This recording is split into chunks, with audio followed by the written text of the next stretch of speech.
des actrices engagées du dialogue social.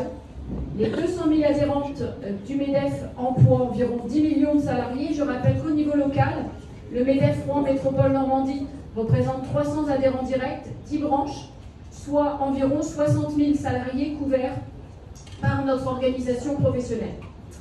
Nos concitoyens en sont conscients et je vous rappelle que pour 8 Français sur 10, ils ont une bonne image de l'entreprise. 77% des salariés se disent satisfaits de leur travail. Ces données sont certes perfectibles mais avérées et nous pouvons, nous, dirigeants d'entreprise, en être très fiers. Cependant, nos entreprises sont aujourd'hui confrontées à de lourds et multiples défis. Vous le savez, vous, dirigeantes et dirigeants d'entreprise, des défis de la décarbonation, défis de la digitalisation, défis des compétences et défis de la compétition internationale exacerbée. Nos entreprises font face à une conjoncture atone, voire déprimée dans certains secteurs. Nos entreprises sont exposées à l'évolution de la qualité de la signature de la France, condition de leur accès à des financements suffisants en quantité et compétitifs en prix. La plupart des grands pays font face à ces défis, mais la France est le pays d'Europe au plus haut niveau de dette et de dépenses publiques, celui où le taux d'imposition est le plus élevé des pays démocratiques.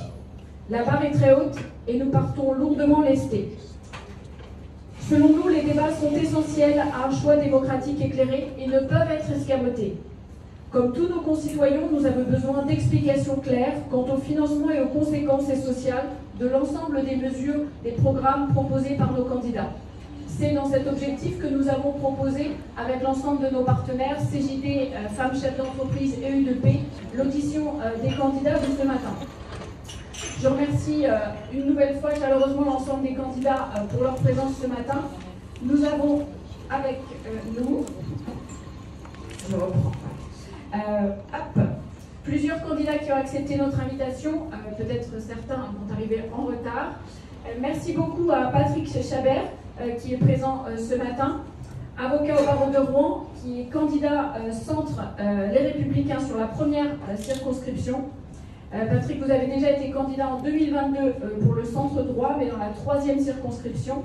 Et en 2014, vous conduisiez la liste UDI aux élections municipales. Nous avons également M. Nicolas Dumas, merci de votre présence, qui représente le parti politique Reconquête. Vous êtes consultant en management chez Bain & Compagnie. Vous vous présentez en qualité de candidat à la fonction de député dans la 10e circonscription de Seine-Maritime et vous êtes déjà présenté à cette fonction en 2022. Nous avons également Jonas Haddad, qui est avocat au barreau de Rouen. Les avocats sont bien représentés ce matin, M. le bâtonnier aussi dans l'Assemblée. Jonas, vous êtes candidat Les Républicains dans la 2e circonscription. Première campagne d'élection présidentielle de 2007. De 2010 à 2012, vous avez travaillé au sein du cabinet de Luc Châtel, ministre de l'Éducation nationale, de la jeunesse et de la vie associative. Vous êtes aujourd'hui conseiller régional et vous êtes arrivé 4e au premier tour des législatives en 2022 dernier. Nous avons également M. Nicolas Maillard-Rossignol. Vous êtes ingénieur de formation, membre du Parti Socialiste. Vous êtes devenu en 2013 président du Conseil régional de Haute-Normandie à l'époque. Vous êtes maire de Rouen depuis 2020 et président de la métropole Rouen-Normandie. Vous êtes le candidat suppléant de Madame Florence Hérouin-Léoté, candidate dans la première circonscription de Seine-Maritime. Nous avons également M. Guillaume Pénel. Vous êtes professeur d'histoire-géographie au lycée Jean-Baptiste de La Salle, délégué départemental du Rassemblement national de Seine-Maritime. Vous êtes également conseiller régional et vous êtes candidat Rassemblement national dans la 4e circonscription. Nous avons également une femme, Madame Annie Vidal. Vous êtes candidate Renaissance dans la 2e circonscription. Vous êtes actuellement députée de cette circonscription. Vous êtes retraitée de la fonction publique hospitalière et vous exercez votre mandat à l'Assemblée nationale depuis le 21 juin 2017. Merci à vous, madame, et vous, messieurs, d'être présents ce matin. Nous avons un certain nombre de questions que nous avons élaborées en amont. Chacun des candidats a un petit timer pour surveiller le temps de réponse.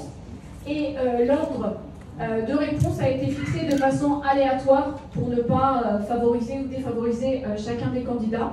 De façon très simple et pragmatique, j'annoncerai la thématique et la question.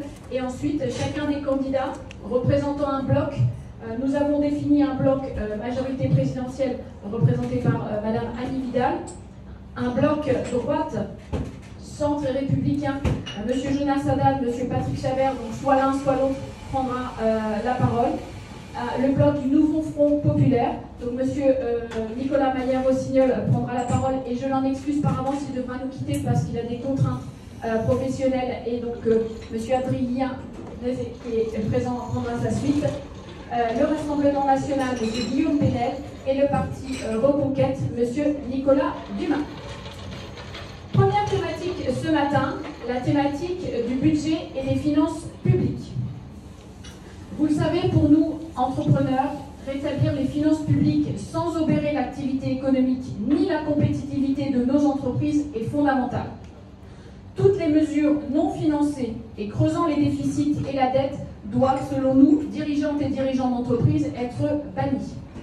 Il est indispensable d'enrayer la dérive des dépenses courantes. Nos engagements budgétaires nationaux et européens doivent être respectés pour éviter la crise de confiance avec nos partenaires. Donc, sur cette thématique, Madame Annie Vidal, thématique budget et finances publiques, vous avez la parole. Merci beaucoup. Merci au MEDEF et à toutes les organisations qui accompagnent de l'organisation de cette rencontre, de ce débat qui va nous permettre les uns les autres de vous faire part de nos propositions et positions sur ces questions essentielles. Il est vrai que la France traverse une période de défis économiques majeurs. Ces défis sont exacerbés aussi bien au niveau national dans le contexte électoral nouveau qui est le nôtre, et nous avons pu en voir l'impact ces derniers jours sur les marchés boursiers. Il est également exacerbé au niveau international avec des enjeux importants auxquels nos entreprises sont confrontées et doivent faire face au quotidien. S'ajoute à cela une conjoncture parfois difficile dans certains secteurs et puis une évolution, un changement de la signature financière de notre pays qui est essentielle, et vous le savez, pour pouvoir accéder à des financements compétitifs. Notre priorité, elle est claire, elle a toujours été la même, c'est de rétablir les finances publiques tout en maintenant la dynamique de croissance et en soutenant la compétitivité de nos entreprises. Pour ce faire, nous avons pris et nous prendrons des mesures responsables et équilibrées. Nous souhaitons impérativement enrayer la dérive des dépenses courantes, ce qui implique une gestion rigoureuse et transparente des fonds publics.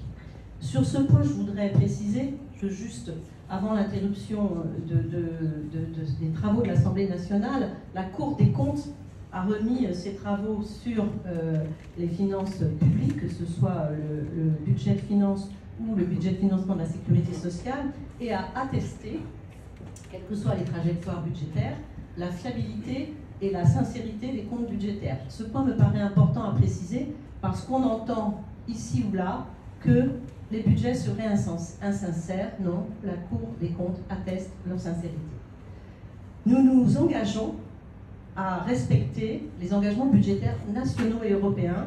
C'est pour nous une condition sine qua non pour éviter une crise de confiance avec nos partenaires, et nous voulons maintenir la stabilité économique. Le retour sous la barre des 3% de déficit public est une priorité d'ici 2027. Bruno Le Maire l'a rappelé il n'y a pas très longtemps. Nous voulons également montrer au marché financier que la France, et j'en suis convaincue, est capable de gérer ses finances de manière responsable. La stabilité fiscale est essentielle pour les entreprises. Nous introduirons une règle d'or, aucune hausse des impôts sur les entreprises et les ménages, car cela serait contre-productif pour la compétitivité et l'attractivité de nos pays. Nous portons également la volonté de la suppression progressive de la CVAE d'ici 2027, et c'est un engagement ferme pour alléger la pression fiscale sur nos entreprises industrielles. La France a les atouts pour relever ces défis et réussir. Notre approche est fondée sur la responsabilité, la transparence et le soutien à l'innovation. Et vous avez pu constater les uns et les autres que c'est ce que nous avons fait depuis 2017. Merci beaucoup, Madame. Patrick Chabert. Oui, merci de me donner la parole. Alors, merci de votre invitation.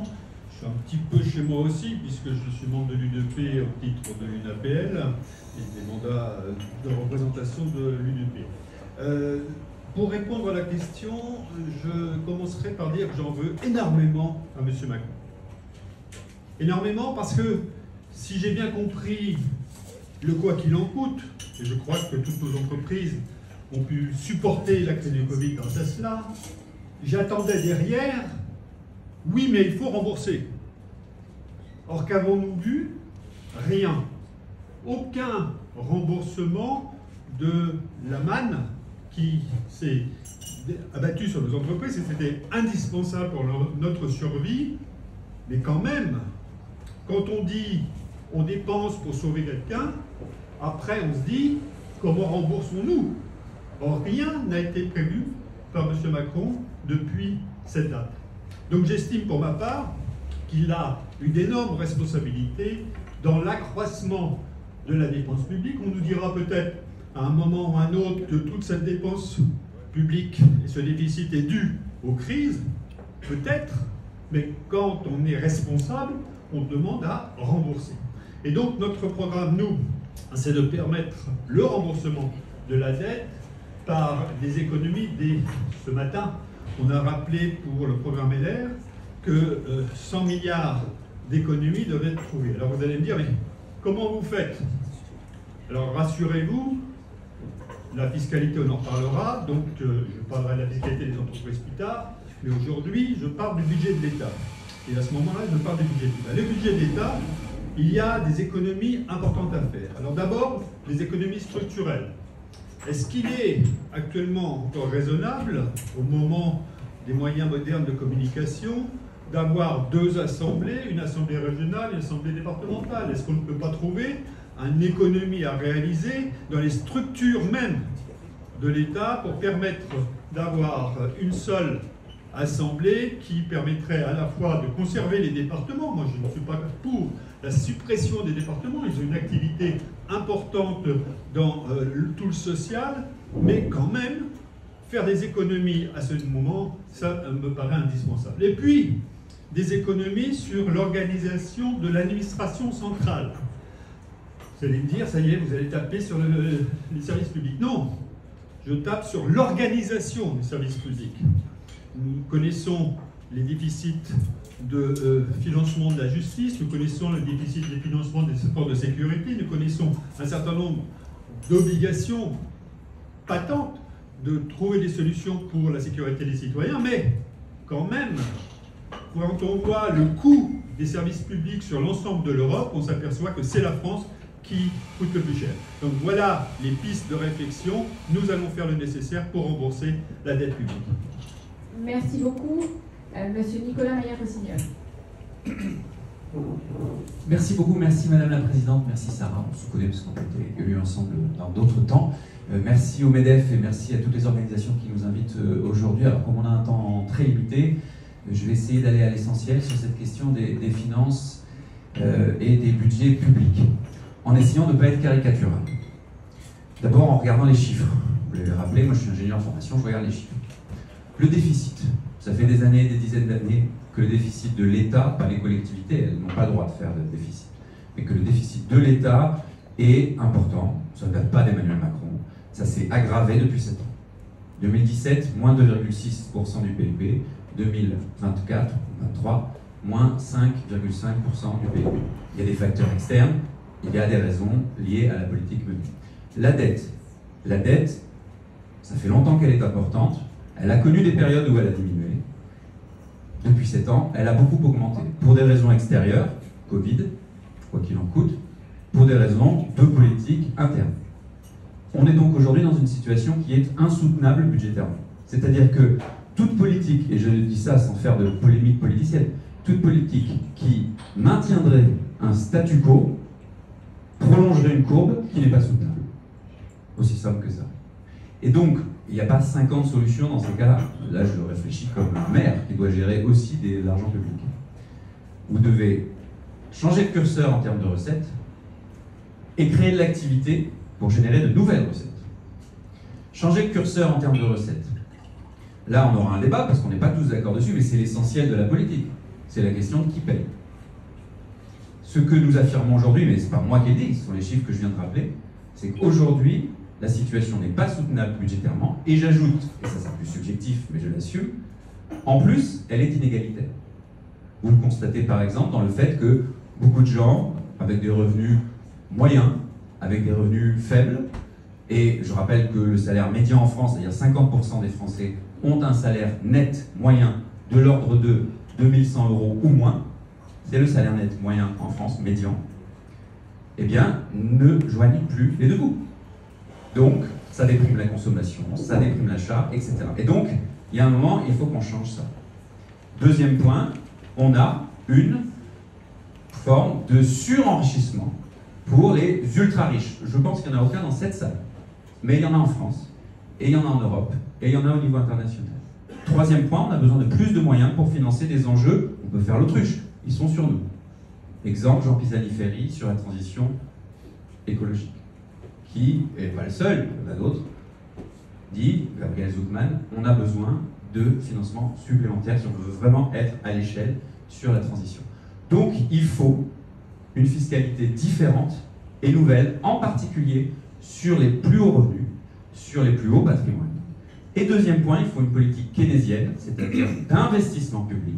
Exemple typique, le logement, la rénovation thermique des logements, la construction, le BTP, pour donner de l'activité en France et créer des conditions de croissance supplémentaires. Si on continue, si on ne change rien, on ira dans le monde. Merci beaucoup. Monsieur Guillaume Penel. Merci beaucoup. En tout cas, merci de votre invitation pour cette campagne électorale, effectivement un peu surprise et riche d'enseignements. Merci encore à vous tous. Nous héritons d'une situation catastrophique, Madame Vidal. Alors vous personnellement, bien sûr, le bilan d'Emmanuel Macron est exécrable en matière de finances publiques. On nous avait présenté ces gens comme des Mozart de la finance, hein. On nous l'a expliqué. Dans la réalité, ils sont derniers de la classe et ils se permettent de nous donner des leçons en permanence. Ils se permettent de donner des leçons aux Français, aux acteurs économiques et bien sûr aux Français qui travaillent durement. Alors la situation, elle est 3100 milliards de dettes et probablement bien plus. Parce qu'on a découvert ces chiffres il y a quelques mois. Hein. Je ne pense pas que Monsieur le maire savait que Monsieur Macron provoquerait la dissolution et que ça serait un thème de campagne immédiat et majeur. Donc il va falloir régler le problème. Il y a une réalité, c'est qu'elle ne pourra pas se faire contre les Français, notamment contre les Français qui travaillent, contre les Français qui investissent et contre les chefs d'entreprise qui investissent. Ça, c'est une réalité parce que la réalité du terrain, elle est là, elle est ainsi faite. Le redressement économique de la France ne pourra pas se faire contre les Français.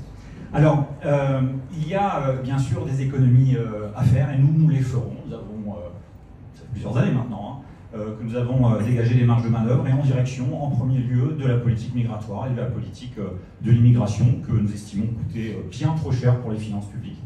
Entre 15 et 20 milliards d'euros à minima. Donc il y aura évidemment toute une série de mesures que nous assumons pleinement en direction de la politique migratoire pour baisser son coût qui pèse, qui est injuste d'ailleurs socialement, qui est injuste pour les Français et qui est injuste sur nos finances publiques. Ensuite, il y aura effectivement, nous l'avons proposé, Jordan Bardella l'a fait à plusieurs reprises, un audit extrêmement précis avec la Cour des comptes, on va y revenir, Madame Vidal, avec des cabinets privés, indépendants et des universitaires pour aller fouiller dans les tiroirs. Parce que vous dites en fait que voilà, vous avez le tampon de la Cour des comptes, mais dans la réalité pas du tout, puisque la Commission des finances à l'Assemblée nationale a été, par la voix de M. Marlex, vous voyez, c'est pas nécessairement quelqu'un qui est de notre famille politique, qui a dit très clairement que l'État ne voulait pas donner les chiffres.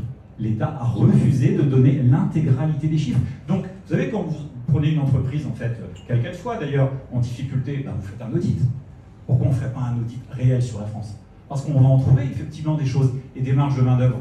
Voilà, et ça c'est un fait. On ne va plus pouvoir vivre comme avant, on ne va plus pouvoir dépenser l'argent public, que ce soit dans les collectivités locales ou que ce soit à la tête de l'État. Donc oui, il y aura des marges de main-d'œuvre. Il faudra bien sûr taxer les super profits. Nous avons mis en avant la niche fiscale des armateurs, la fraude sociale, la fraude fiscale. Il va falloir être extrêmement drastique et aller chercher les centaines de millions d'euros et les milliards au pied levé. C'est un véritable défi. Mais encore une fois, elle ne pourra pas se faire, cette reprise économique, contre les Français, et notamment contre les Français qui travaillent. Merci beaucoup. Monsieur Nicolas Dumas. Merci à vous pour votre invitation. C'est un plaisir pour moi d'être ici. Effectivement, la question des dépenses publiques est essentielle.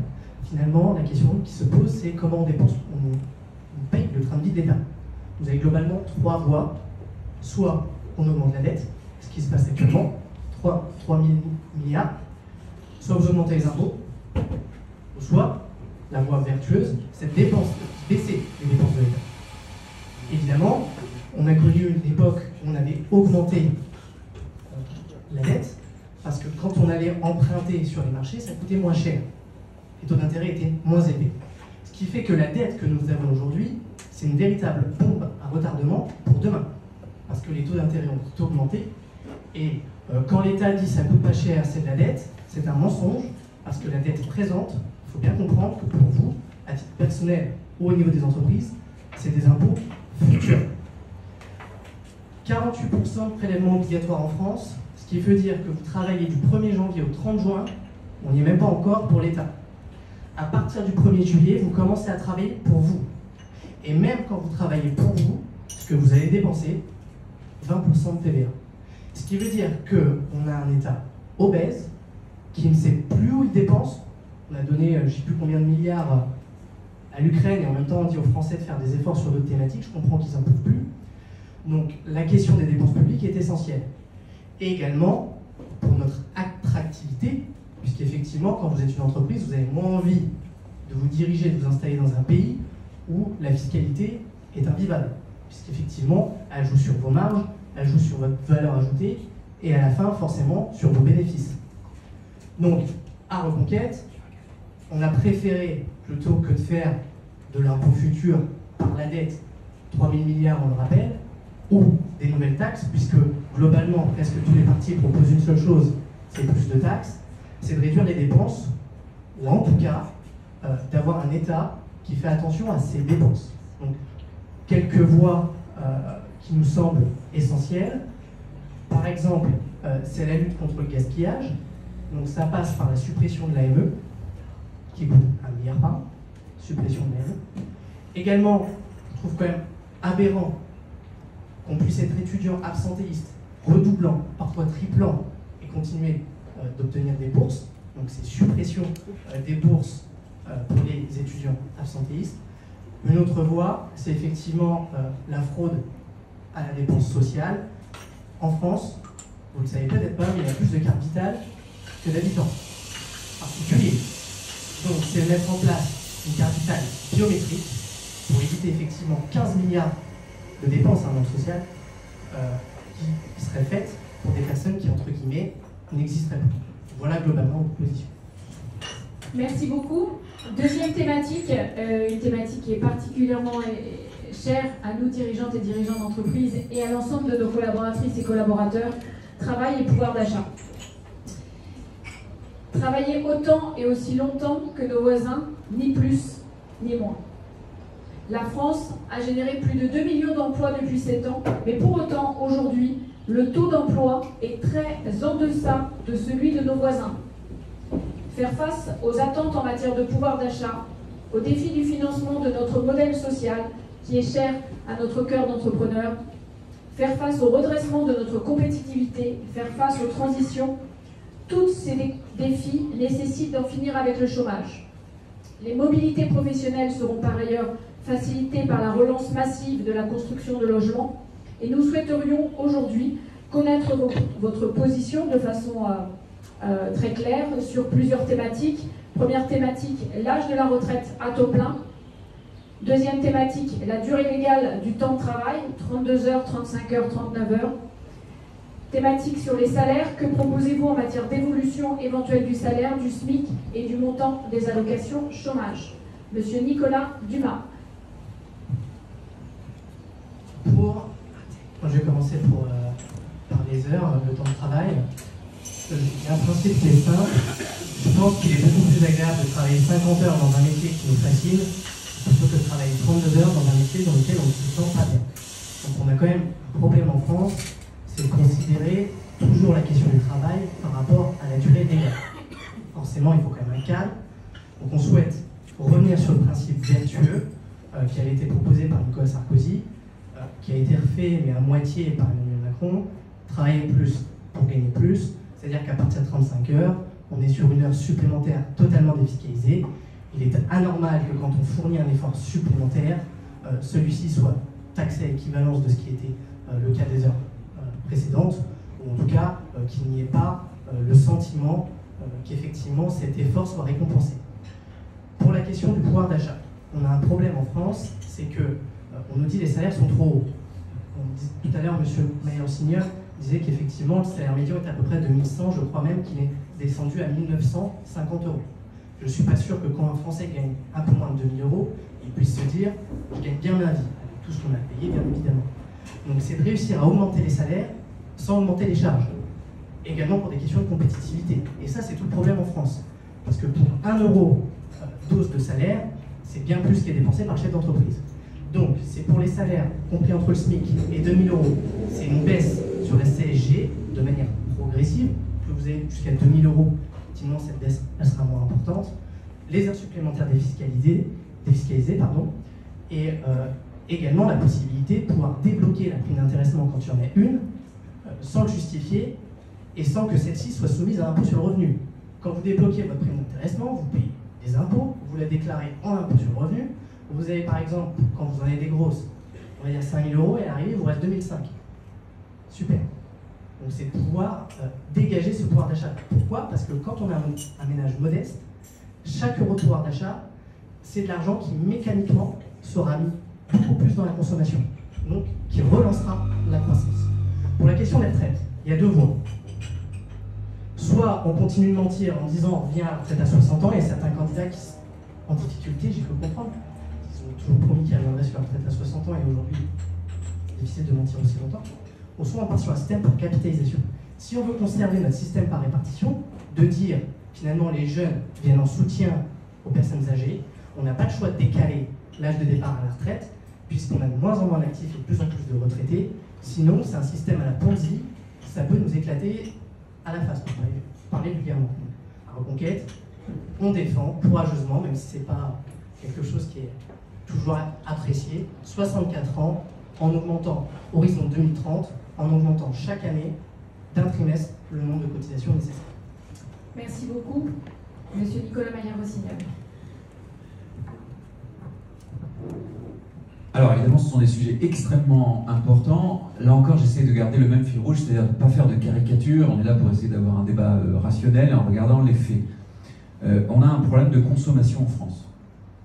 Parce qu'on a une partie de notre population qui se précarise, ce que je disais tout à l'heure, avec des niveaux de pouvoir d'achat qui baissent, pour plein de raisons qui ne sont pas forcément d'ailleurs imputables uniquement à la politique intérieure. Un exemple, le prix de l'énergie, quand il a explosé, évidemment ça fait des charges supplémentaires. C'est pas la faute d'Emmanuel Macron, ce serait ridicule de dire ça, mais il est clair que ça a un impact sur le pouvoir d'achat. Donc on a une forme de précarisation et d'accroissement d'inégalités.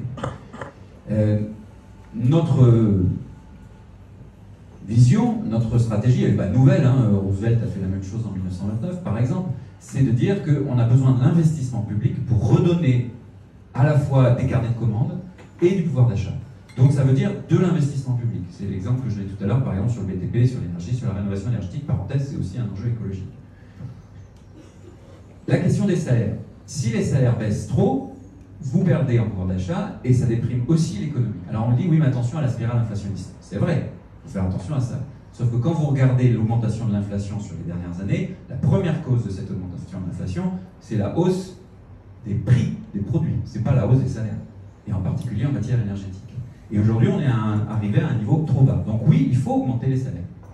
Pas tous les salaires n'importe comment, mais il faut qu'on ait une négociation salariale qui amène à une augmentation d'une partie des salaires, et je ne vous parle pas des très gros salaires, je vous parle des salaires les plus bas. Et il faut qu'on ait, à côté de ça, un investissement public qui soit beaucoup plus fort et beaucoup plus tourné. Alors ça veut dire qu'il faut faire des priorités, ça c'est vrai. On ne peut pas investir dans tous les domaines. Mais tout à l'heure, j'entendais les charges. Bien sûr, on peut toujours essayer de réduire les charges. Ce que vous oubliez juste de dire, c'est la même chose pour l'aide médicale d'État d'ailleurs, c'est que si vous enlevez des cotisations vous avez moins de moyens sur l'hôpital, vous avez moins de moyens sur la santé, vous avez moins de moyens sur la retraite. Il y a un certain nombre d'entre vous ici qui sont à la retraite ou qui vont aller à la retraite. On est bien content en France de pouvoir, par exemple, quand on a une affection de longue durée, un cancer, être pris en charge à 100%. Ce n'est pas le cas de tous les pays. Moi, je suis attaché à ce modèle-là. Et ça fait partie du pouvoir d'achat. Parce qu'il y a des pays où, faute d'argent, on ne peut pas se soigner convenablement. Et si vous laissez des gens qui ne se soignent pas convenablement dans la société, les conséquences, alors elles sont moins quantifiées peut-être, mais elles sont bien réelles économiquement. Parce qu'on doit les payer in fine. Ensuite, sur la question du temps de travail, on peut revenir sur les 35 heures et le débat, etc. Franchement, c'était en 2000, on est en 2024. Il y avait 1001 façons, Nicolas Sarkozy, Emmanuel Macron, de revenir dessus, ça n'a pas été le cas. Moi, j'insiste sur la productivité horaire. Parce qu'avec l'intelligence artificielle, avec les facteurs de compétitivité, avec l'innovation, avec la recherche, là, on peut faire des progrès. Et je ne crois pas que dire qu'on va baisser le temps de travail ou on va augmenter le temps de travail soit le vrai facteur. Bien sûr qu'on peut, et historiquement, le temps de travail va plutôt à la baisse. Si vous regardez sur 100 ans, sur 200 ans, c'est normal, les facteurs de productivité augmentent. Mais je pense surtout que le premier enjeu, c'est de regarder comment la société du travail évolue, ce qui m'amène à la question des retraites. Personne ne l'a dit, j'espère que ce sera dit après, mais vous pouvez toujours augmenter la durée légale du temps de travail. Si le taux d'emploi des seniors à partir de 55 ans, il est famélique, ça sert à quoi? Je vais vous dire ce qui se passe, c'est pareil dans la fonction publique et dans la fonction privée. Et ben, les gens ils sont en arrêt maladie, les gens ils sont en chômage partiel, parce qu'à partir de 55-60 ans, on a de moins en moins de gens qui sont embauchés, et quand ils cherchent un boulot, ils ont de plus en plus de difficultés. Donc le premier sujet, c'est de travailler sur le taux d'emploi des seniors. Et le deuxième sujet, parce que j'ai plus de temps, c'est la pénibilité. Évidemment qu'en fonction de votre carrière, partir à 60 ans ou partir à 64 ans, c'est pas la même chose si vous allez travailler dans un bureau ou si vous allez travailler sur un chantier ou sur un toit. C'est donc ce que dit Laurent Berger, par exemple, il faut regarder en fonction des facteurs de pénibilité. Si on ne fait pas cette analyse rationnelle, on se trompe de sujet. Merci beaucoup. Oui, effectivement, il y en a qui rêvent. On rétablira. On l'invitera sur le prochain temps de parole. Jonas Adal. Bien, bonjour à tous. Merci Sarah pour votre invitation. Cher Jean-Marc, merci à tous aussi d'être là. Je suis ravi de parler sur cette thématique de l'emploi et du travail parce que finalement, je pense que vous le remarquez tous, en tout cas pour mon parti politique des Républicains et pour la droite, c'est une thématique, vous parliez tout à l'heure de Nicolas Sarkozy, de laquelle on s'est emparé parce qu'elle a été laissée tomber par les autres partis politiques. Je pourrais faire le parallèle avec d'autres périodes, mais j'ai vu, moi qui suis un jeune politique, la gauche aborder la question du travail pour que la droite la récupère. Et c'est pour ça que je vais vous parler de l'emploi et du travail, parce qu'il y a des faits, il y a des chiffres qui nous démontrent bien qu'on a des marges de manœuvre en matière d'emploi et de travail. La première des choses, et effectivement si on veut avoir un débat qui est rationnel et positif, c'est de s'intéresser au chômage. Les différentes réformes qui ont été faites, notamment au début du quinquennat d'Emmanuel Macron, ont permis, avec aussi une part de croissance économique, de résorber notre taux de chômage. Et quand quelque chose est bien, il faut le dire. Vous allez voir tout à l'heure qu'il y a quelques critiques que je vais adresser, mais cette chose-là est positive. Et je pense qu'on peut tous s'en satisfaire, parce que pendant des années, on disait le cancer de la France, c'est le chômage. Bon, bah déjà, on a réduit cette possibilité-là. Mais à côté de ça, et pardonne-moi, cher Annie, il y a des choses qui méritent quand même beaucoup de changer de logiciel. D'abord, il faut qu'on se dise les choses. Quand je vois le programme du nouveau Front Populaire, on est complètement à la masse. Je vais vous donner 2 chiffres pour bien comprendre comment ces gens-là vivent dans un autre monde. D'abord, c'est le chiffre qui est sorti à la fin de l'année. Étude Rexecode européenne, implacable, factuelle. Par rapport au reste de tous les pays européens, en termes de temps de travail par année, nous sommes les derniers. Voilà, donc je vous donne le chiffre. La moyenne européenne, c'est 1792 heures travaillées par les salariés en Europe. Et par les salariés en France, c'est 1668 heures. Donc on a une différence de 3 semaines, par exemple, avec l'Allemagne. Donc quand des gens vous disent dans un programme qu'ils veulent passer aux 32 heures, dans l'état actuel du pays, c'est une folie. Et je le redis. Et c'est pour ça que j'étais très étonné de voir des gens raisonnables comme le Parti Socialiste pouvoir s'allier avec le Front Populaire. Je regrette l'absence de Madame Dufour, parce que je lui aurais dit droit dans les yeux. Deuxièmement, et ça va vous intéresser à tous parce qu'il y a beaucoup d'indépendants, il y a un chiffre qui m'a marqué. Aujourd'hui en France, un indépendant travaille un tiers de plus qu'un salarié. Les indépendants, j'en fais partie, Patrick aussi, travaillent 2234 heures, soit 32% de plus que les salariés. Et si je compare avec les salariés de la fonction publique, nous travaillons 43% de plus que les salariés qui sont dans la fonction publique. 43% de plus. Donc, si on part de ce postulat-là, on ne peut pas proposer la réduction du temps de travail. Parce que faire cela, lorsqu'on est dans une économie qui est en concurrence avec d'autres pays en Europe, ce serait une folie. Et enfin, je terminerai par là. Nicolas, je suis désolé tout à l'heure, mais tu parlais de la productivité par tête. La Banque de France a établi que depuis le Covid, tous les ans, nous perdons moins 8,5% de productivité par an. Nous décrochons en matière de productivité. Plusieurs raisons à cela, notamment... Bon, bah alors, la Banque de France se trompe. Donc, en relatif, on a une des meilleures d'Europe. Je ne sais pas desquelles, mais voilà. c'est pas Et donc, en fait, si vous voulez, si on n'améliore pas notre productivité, si on n'augmente pas notre temps de travail, notre décrochage sera total. Je rappelle, vraiment à toutes fins utiles, que depuis 13 ans, la note de la France n'avait pas été dégradée, et qu'il y a quelques semaines, la note de la France a été dégradée. Donc si on ne fait pas les réformes nécessaires, ce sera compliqué. Et Sarah, parce qu'il faut quand même que j'ai une proposition, voilà, et j'en termine par là. La proposition massive des Républicains, c'est de baisser les cotisations patronales pour rapprocher le brut du net. Vos salariés ne comprennent plus ce qui a marqué à l'intérieur de leur fiche de paye. Il faut qu'on baisse les cotisations patronales pour rapprocher le brut du net. Merci beaucoup. Donc la parité a été rétablie parce que vous avez dépassé tous les deux. Donc les autres candidats auront voilà, un joker sur les autres questions si vous le souhaitez. On essaye de tenir le temps. Monsieur Guillaume Pénel. Juste, je rappelle que l'intégralité des interventions sont enregistrées et que bien évidemment nous tiendrons à la disposition de chacun des candidats si vous le souhaitez la vidéo. Merci beaucoup. Oui, sur le temps de travail, nous sommes pour le maintien des 35 heures. Hein. On est tous d'accord ici que la réforme de Martine Aubry n'a pas aidé notre économie. Et nous sommes, je vais revenir avec vous tout à l'heure, M. Rossignol. Je vais vous rappeler aussi que vous appartenez au Front populaire, c'est-à-dire potentiellement à un Premier ministre, à un gouvernement qui pourrait être emmené par un Jean-Luc Mélenchon, un François Ruffin ou éventuellement une Mathilde Panot au ministère des Finances. Donc il ne va pas falloir vous dissimuler derrière finalement un programme que vous avancez et qui de toute manière ne sera pas appliqué, puisque si le Front populaire, ce que je ne souhaite pas, arrive à obtenir la majorité absolue, ça ne sera évidemment pas un ministre socialiste, mais ça sera un ministre de la France insoumise. Les heures fiscalisées, les heures supplémentaires fiscalisées, nous y sommes favorables, bien au contraire. Et si certains de nos compatriotes souhaitent en faire davantage, c'est une bonne chose, c'est une bonne nouvelle. Sur l'augmentation des salaires, alors nous assumons très clairement notre souhait de ne pas augmenter le SMIC tel que le Front populaire le propose, 1600 € avec un blocage des prix, monsieur Millard-Rossignol, c'est-à-dire que tout le monde ferme la clé sous la porte, dans 3 semaines l'économie est à terre, c'est absolument pas raisonnable, et que nos chefs d'entreprise, qu'ils soient gros ou petits, n'auraient absolument pas les moyens de supporter une telle ineptie économique. En revanche, nous sommes favorables à augmenter les salaires de 10% jusqu'à 3 fois le SMIC. Et ça, c'est une réalité.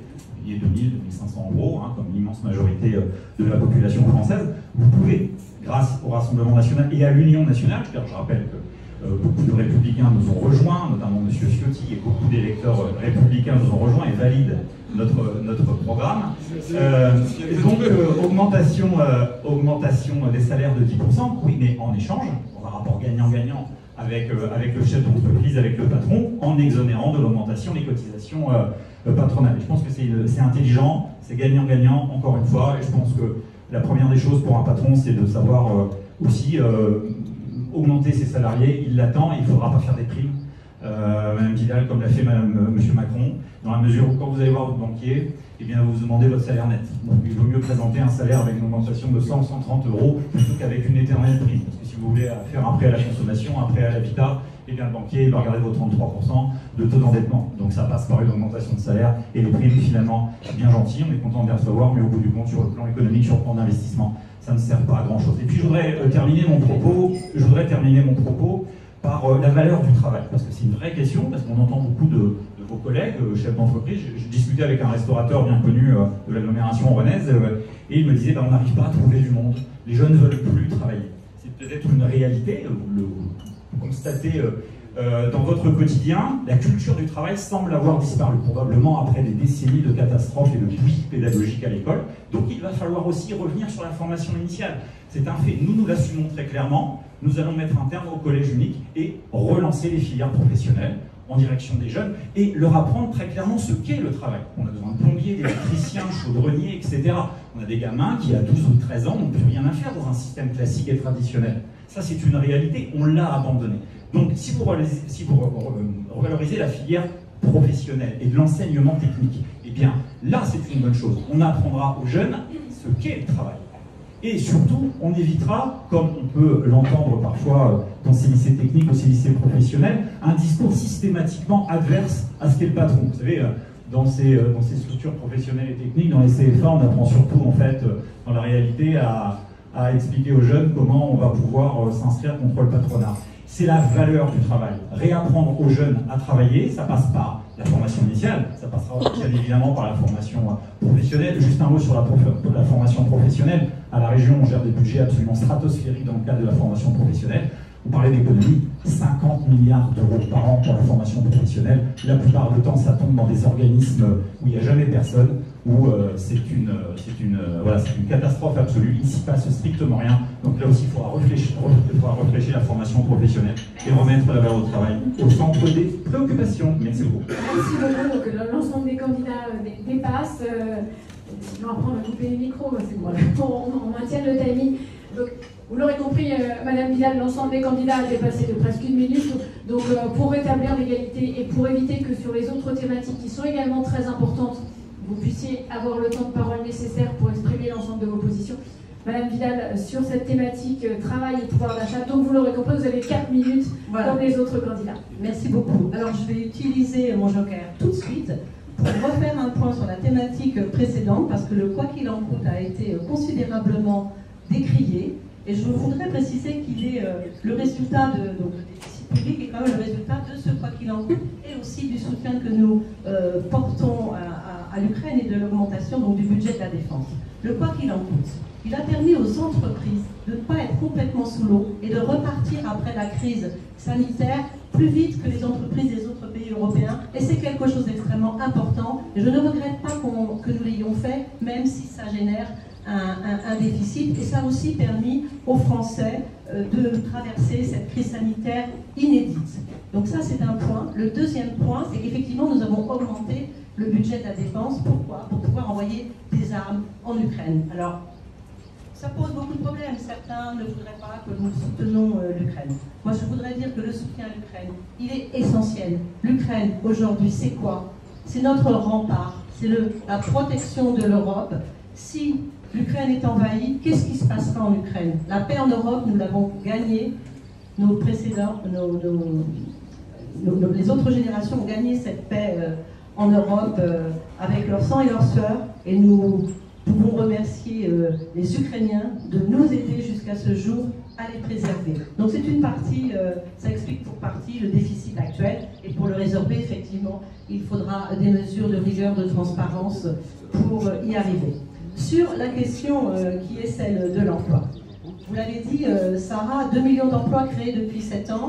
Ça ne s'est pas fait par hasard, ça n'est pas tombé du ciel tout seul. Si nous avons pu créer 2 millions d'emplois, c'est bien le fruit des politiques que nous avons portées en faveur de l'emploi, en faveur de la formation et également en soutien aux entreprises. Je rappelle, nous avions en 2017 350 000 personnes en apprentissage ou en alternance. Nous sommes aujourd'hui à près de 900 000. Nous atteindrons 1 million en 2027. Donc c'est vraiment une part importante. Alors c'est vrai, nous avons un taux de chômage qui est bas, qui est à 7,5%. Ça veut dire quoi, le taux de chômage à 7,5%? Ça veut dire qu'on se rapproche du taux d'emploi, qui est à 5% à peu près.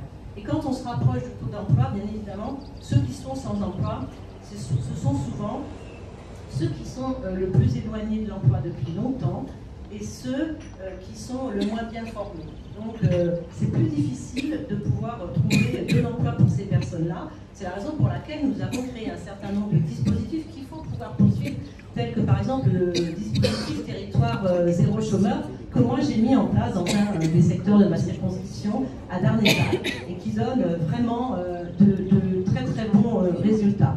L'autre problématique pour augmenter le taux d'emploi, ça a été évoqué, je crois, par Jonas, je ne suis plus très sûre, en tout cas c'est l'emploi des seniors. Effectivement, nous avons beaucoup de mal à faire réembaucher nos seniors et je regrette que lorsque nous avons discuté la réforme des retraites, nous avions proposé un index senior pour pouvoir justement suivre et accompagner cela et que l'ensemble des groupes politiques ont refusé cet index senior. C'est assez dommage à mon sens. Sur la question de la retraite à 64 ans, bien évidemment, nous la maintiendrons. C'est le seul moyen de préserver notre système de protection sociale. Pendant les discussions autour de la retraite, on nous criait haut et fort, surtout les oppositions, qu'il n'y avait pas de problème au niveau de la protection sociale. Comme par hasard, le corps sort son rapport et on voit bien qu'il y a des déficits. Et avec une réforme à 60 ans, je ne sais pas comment on finance tout cela. En revanche, nous nous engageons à indexer les retraites sur l'inflation, comme nous l'avons fait en 2023. Les retraites ont été augmentées de 5,3%. Bien sûr, nous garderons 35 heures parce que si nous descendons la durée du travail, la productivité ne sera pas là. Et encore une fois, descendre la durée du travail sans la financer, ça n'est pas possible. Et nous voulons aussi rapprocher le salaire net du salaire brut pour les salaires du SMIC à 2 500 € avec un travail sur les charges sociales et sur la prime d'activité. Merci beaucoup Madame Vidal. Donc chacune et chacun des candidats a utilisé son joker. Thème suivant, énergie. Monsieur Maillard-Rossignol doit nous quitter. Merci beaucoup pour votre présence. Merci Madame la Présidente. Je vous prie de m'excuser mais je dois partir. Vous l'avez peut-être vu, il y a eu un incendie hier dans un centre technique qui abrite les agents de la ville et de la métropole. C'est au centre d'Elvaux, rive gauche. J'y étais hier, mais j'ai pris encore. Merci beaucoup pour votre présence. Adrien Nézé va prendre la suite. Et j'en profite pour remercier la présence dans la salle de deux autres candidats qui sont présents. Je crois qu'il n'y en a que deux. Damien Adam, Grégoire Houdan aussi, je ne sais pas où il est. Qui sont tous les deux candidats sur la première circonscription, mais pour des questions de timing, nous ne pouvions pas proposer à tous les candidats d'intervenir et un représentant par bloc a été choisi. Bonne journée, bon courage à vous. Thème suivant, énergie. Après l'énergie, nous parlerons logement, foncier, réindustrialisation et notamment ZAN, foncier économique. Nous parlerons ensuite fiscalité et nous terminerons cette matinale par vos 3 premières mesures concrètes par les chefs d'entreprise. Donc, troisième thème, énergie. Nous, dirigeantes et dirigeants d'entreprise, avons été durement impactés par la crise énergétique. Je pense aux industriels de la plasturgie, de la chimie, mais pas que. L'UDP est présent aujourd'hui. Je pense aux boulangers qui ont été impactés, aux autres commerçants, aux autres artisans.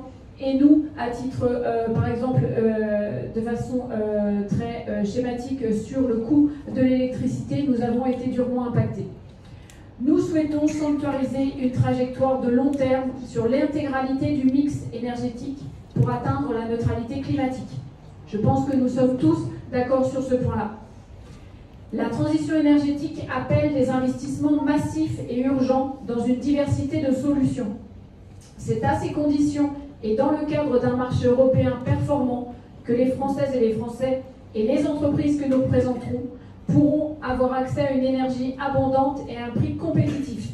De façon très locale, nous avons une question pour vous, chacune et chacun des candidats, sur la relance du nucléaire en France, EPR, de façon très simple et schématique, puisque vous n'aurez que 2 minutes par personne. Qui est pour, qui est contre la relance du nucléaire en France et les EPR qui concernent tout particulièrement notre département. Monsieur Jonas Haddad, Monsieur Patrick Chavat, Monsieur Jonas Haddad. Alors, le micro fonctionne plus. Ah bon? Ouais. Il n'y a plus d'énergie. Ah oui, effectivement. Bon, je vais être extrêmement rapide. Vous vous souvenez quand même que l'année dernière, on avait peur qu'il n'y ait plus d'électricité en France, qu'il y ait un blackout. Et c'est pour moi, j'étais sympa tout à l'heure avec le gouvernement, là je vais être beaucoup moins sympa, c'est le péché originel du macronisme. Avoir suivi la décision folle de François Hollande de passer de 75 à 50% du nucléaire dans notre parc énergétique, avoir décidé de fermer Fessenheim, c'était une erreur majeure. Et en la matière, le en même temps n'est pas possible. Pourquoi? Parce qu'en fait, quand vous baissez de 75 à 50%, les jeunes n'ont plus envie d'aller dans ces filières-là. On se retrouve aujourd'hui à être obligé de payer des soudeurs américains pour des fortunes parce qu'on a massacré notre belle filière nucléaire. Et ça n'a pas juste des conséquences sur la compétitivité globale, ça a des conséquences sur le prix de l'énergie au global. Alors on va vous dire, ah mais c'est à cause de l'Ukraine. Non, non, non, parce que si on avait une électricité qui était peu chère, eh bien on aurait été justement les rois du pétrole, on aurait été en capacité de vendre à tous les autres notre énergie, puisque les autres se sont alignés sur l'Allemagne qui consomme beaucoup de gaz. Donc en la matière, le gouvernement a fait une faute gravissime en s'alignant sur les positions allemandes, en voulant valoriser les énergies intermittentes comme l'éolien qui ne fonctionne pas, alors que nous avions une belle filière qui est la filière du nucléaire. Nous, si nous sommes élus demain, nous voulons rétablir 75% du nucléaire à l'intérieur de notre mix énergétique, redevenir donc les champions du monde du nucléaire. Dans l'ensemble de la planète, on nous envie notre technologie. Et depuis 10 ans, on a décroché parce qu'il y a eu un zigzag, il y a eu un en même temps. Alors ce zigzag, ce en même temps, il est aussi présent, désolé de le dire, chez Marine Le Pen, qui a dit qu'elle voulait sortir du nucléaire à moyen terme. Or, aujourd'hui, même les Verts allemands, ce qu'on appelle les Grünen, se sont convertis à l'énergie nucléaire, parce que c'est l'énergie qui est décarbonée, qui n'est pas intermittente et qui permet d'être pilotée. Donc ce que je vous dis vraiment, c'est extrêmement important, c'est l'énergie, c'est la sève de l'économie. Vous avez tous lu les propos de Jean Covici, et on n'aurait pas dû faire de zigzag, et nous sommes les seuls à avoir été constants sur le soutien à la filière nucléaire. Merci beaucoup. On essaie de tenir les 2 minutes. Monsieur Nicolas Dumas.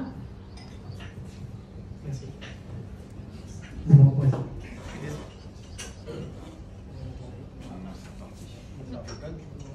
Décidément, c'est...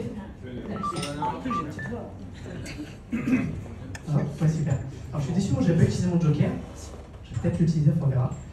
Pour le nucléaire, on veut supprimer l'objectif 50% du parc horizon 2035.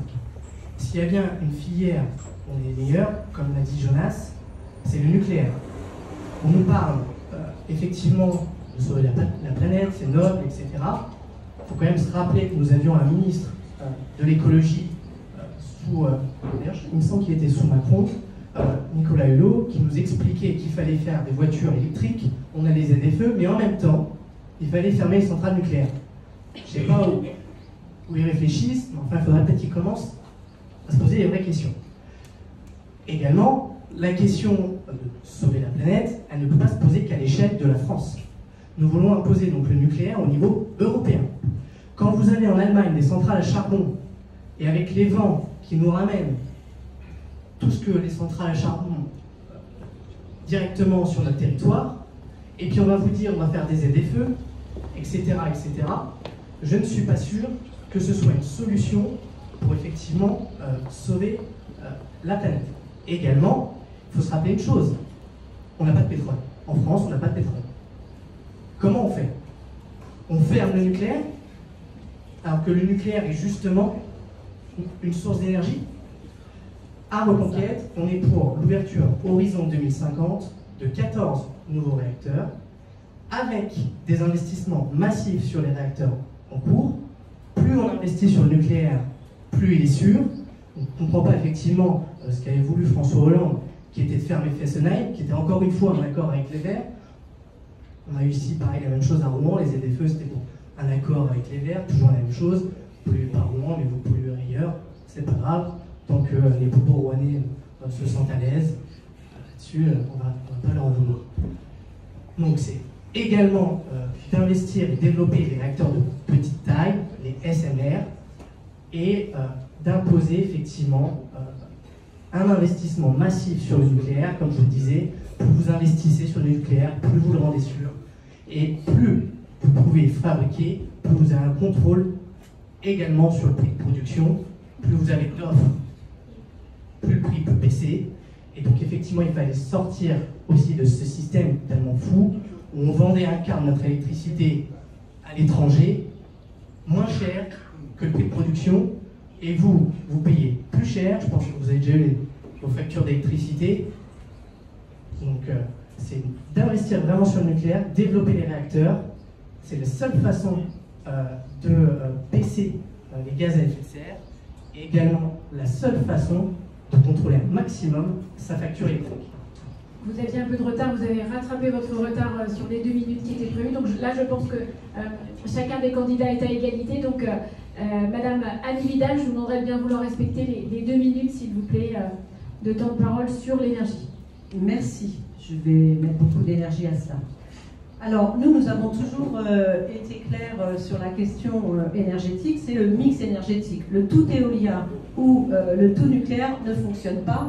Et par ailleurs, pour le Rassemblement national qui prêche pour la suppression des parcs éoliens, je voudrais préciser quand même que la destruction du parc éolien, c'est une dépense considérable à l'époque où on veut faire attention à nos dépenses, une dépense complètement inutile.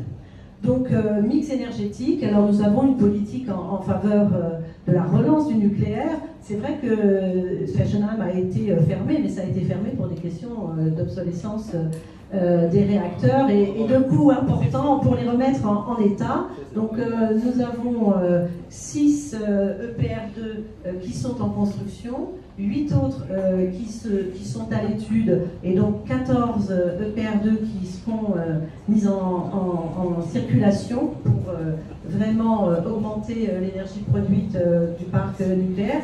Et par ailleurs, il y a également une augmentation considérable du parc éolien, notamment en Seine-Maritime. D'ailleurs, les parcs éoliens sont assez nombreux. Et c'est pas sans poser un certain nombre de questions, puisque les riverains ne sont pas toujours d'accord, mais nous avons également en Seine-Maritime travaillé sur les implantations possibles de parcs éoliens, et à l'avenir, il n'y aura pas d'implantation faites comme elles ont été faites. Elles devront se faire sur les lieux qui ont été ciblés pour cela. Donc vraiment, c'est le mix énergétique que nous portons, avec toutes les autres manières de produire également de l'énergie sur notre territoire. Et donc nous voulons continuer à mobiliser des financements pour ces infrastructures qui sont absolument nécessaires à la recherche et au développement. Et je suis à 2 minutes 04.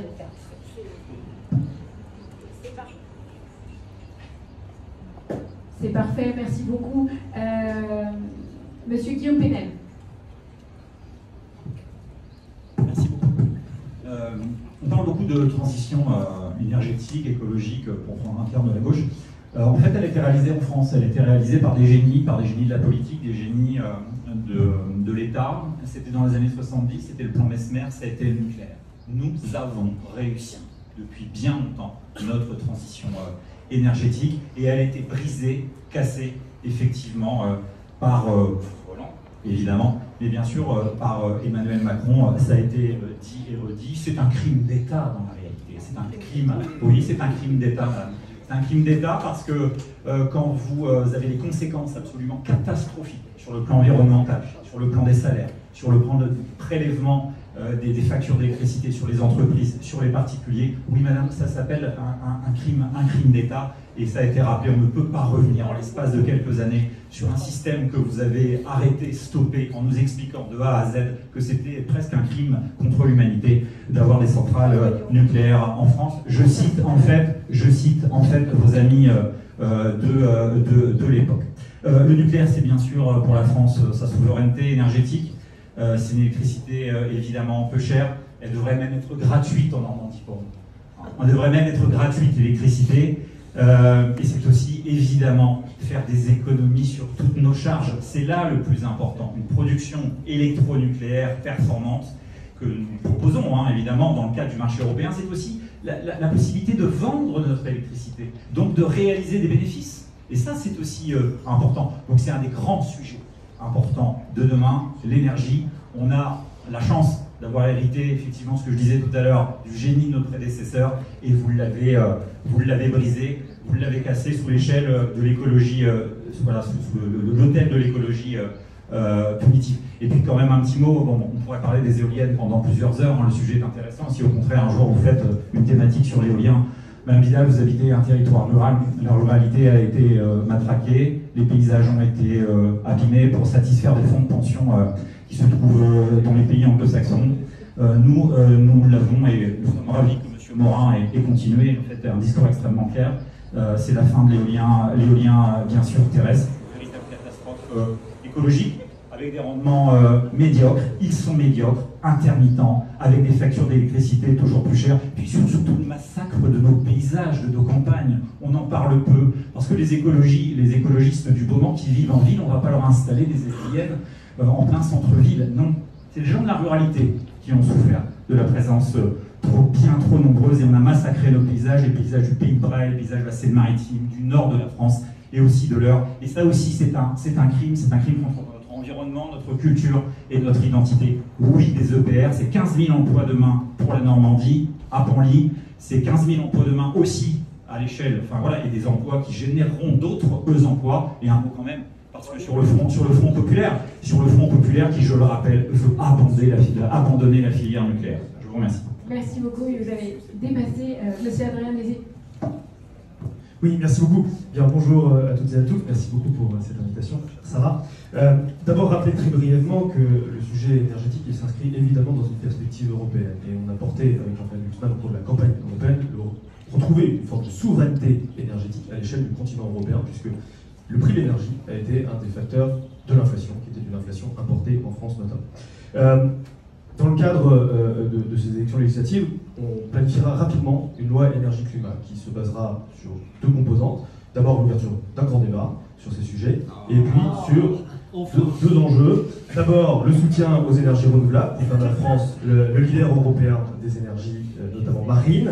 Et puis un deuxième point quand même, de manière très claire, c'est de dire que la rationalité aujourd'hui nous oblige à dire qu'on doit accepter une part du nucléaire dans le mix énergétique. On ne peut pas aller aujourd'hui à 100% d'énergie renouvelable, puisqu'on a besoin d'énergie pilotable, d'énergie produite, et donc c'est le cas du nucléaire. Donc nous voyons l'atome comme une énergie de transition, et nous reviendrons en revanche sur un sujet qui est la fusion entre l'autorité de sûreté nucléaire et l'Institut de radioprotection, qui nous semble être un point important quand même pour garantir la sécurité effective de nos centrales nucléaires.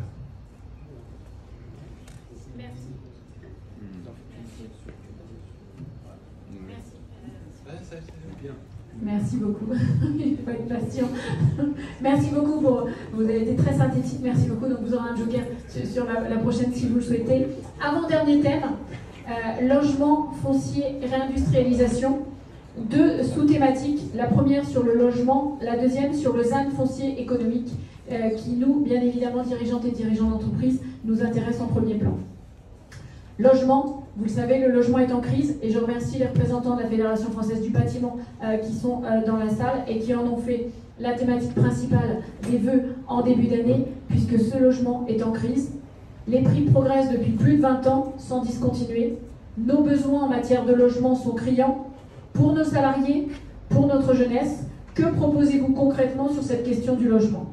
Deuxième thématique sur le ZAN foncier économique.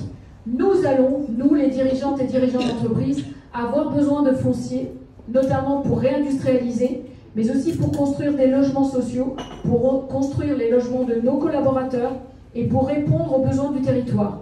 Comment pensez-vous procéder? Y croyez-vous? Donc deux sous-thématiques, et vous avez 2 minutes par candidat. Sauf vous, Monsieur Lézé, qui avait un petit joker. Monsieur Pénel, vous n'avez plus de joker sur les 2 minutes de temps qui vous sont attribuées sur ces deux thématiques, logement, ZAN foncier, parce que vous avez dépassé tout à l'heure. C'est un peu juste. Oui, bien sûr, il faut des logements. La France n'a plus en capacité, d'ailleurs, sur ce sujet, d'accueillir des centaines de milliers de nouveaux migrants, parce que ça pose effectivement, encore une fois, la problématique des logements. Et c'est une vraie réalité, ça. Bien sûr que c'est une vraie réalité. Donc, il faut des logements pour les Français, il faut des logements pour nos jeunes. Donc la réalité, effectivement, c'est une grande question de demain. Oui, bien sûr, il faudra accompagner tous les professionnels du bâtiment dans ce sens, qui est confronté aujourd'hui à la fameuse loi artificialisation nette. Et ça, c'est un vrai sujet.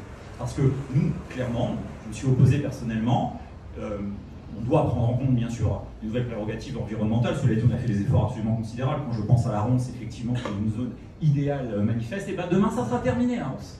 À Évreux, les écologistes luttent contre la ronce. La loi ZAN, en fait, c'est la casse des investissements, c'est la casse du logement, c'est la casse de dizaines et des dizaines de milliers de petits patrons, des artisans, des plombiers, des électriciens. Ça, c'est un sujet. Et puis, la conséquence de la loi ZAN, c'est la redensification urbaine. C'est les cages à lapins que vous avez, en fait, à l'entrée d'Oran, c'est dans le quartier Flaubert, et on va avoir des problématiques absolument inimaginables dans les prochaines années pour gérer ces nouveaux parcs habitat. Et puis, un mot sur le diag énergétique. Nous sommes plutôt défavorables aux normes drastiques aujourd'hui qui sont imposées par le DIAC. Vous avez des milliers de propriétaires qui ne savent plus quoi faire.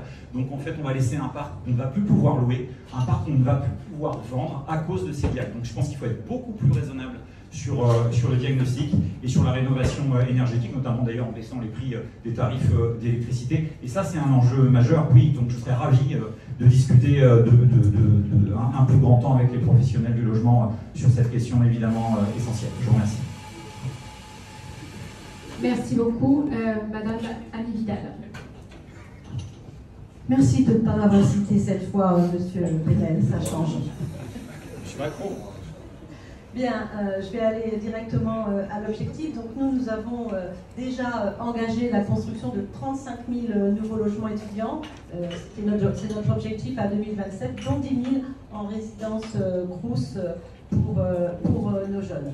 De plus, nous envisageons la création d'un fonds de rénovation énergétique des logements avec un objectif de 300 000 logements rénovés d'ici 2027. À titre personnel, j'ai travaillé sur la rénovation énergétique des logements dans le cadre des travaux que je mène au sein du comité d'évaluation des politiques publiques, avec l'évaluation de deux dispositifs que les gens du bâtiment connaissent bien, ma prime Rénov et ma prime Adapt, et j'ai fait dans ce sens un certain nombre de propositions de simplification pour rendre ces dispositifs plus stables et plus prévisibles, parce que je crois que c'est important pour le secteur d'avoir un peu plus de visibilité. Nous proposons également une garantie des loyers qui s'inspire de la garantie Visal, qui a bénéficié à plus d'1 million de jeunes. Et nous proposons la suppression des frais de notaire pour les primo-accédants des classes moyennes et populaires. Sur notre territoire, qui est en forte tension immobilière, 4 PCI de la Seine-Maritime ont déjà intégré le programme territoire engagé pour le logement qui vise la production de 1500 logements d'ici 2027, dont au moins 25% de logements sociaux. Donc vous voyez que le territoire est très réactif par rapport à ça.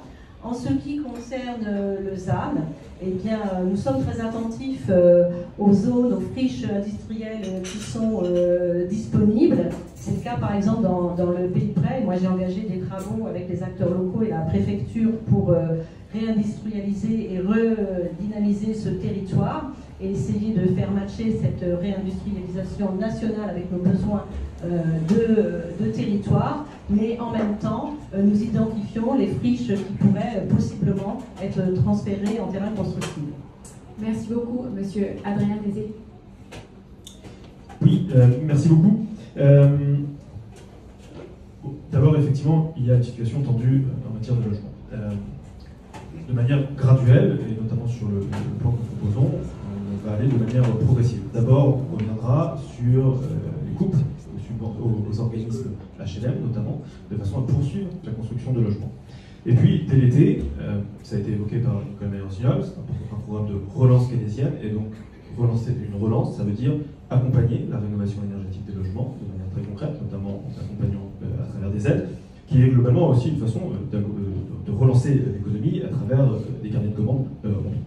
Et puis dans les mois suivants, on sera ambitieux sur le nombre de logements par an. On vise un objectif de 200 000 par an pendant 5 ans, un encadrement des loyers dans les zones tendues, comme ça se fait déjà dans un certain nombre d'endroits, la mise en place d'une garantie universelle des loyers, pas de remise en cause de la loi SRU, qui a été évoquée ces derniers mois, et puis l'extension d'un prêt à taux zéro pour les ménages primo-accédants.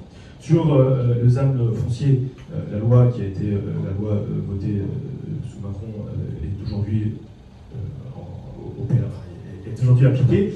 Simplement dire un petit mot sur l'accompagnement des friches industrielles qu'on conduit en réalité dans la métropole et qui nous semble être quelque chose de très concret, très utile, de façon à requalifier des terrains et de faire en sorte aussi de faciliter l'installation d'industriels, de chefs d'entreprise sur un certain nombre de terrains comme on le fait depuis 2020 à la métropole.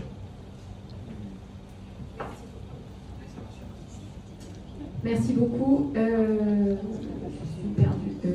Monsieur Nicolas Dumas. Non, c'est dans l'ordre qui a été déterminé. Monsieur Chabert, il va falloir attendre votre tour, encore 2 minutes. Je suis impatient sur ce sujet. Concernant les ânes, globalement, comme M. Penel l'a indiqué, nous sommes contre, pour les raisons que vous avez avancées. Également, on pense que c'est un boulet supplémentaire pour les entreprises.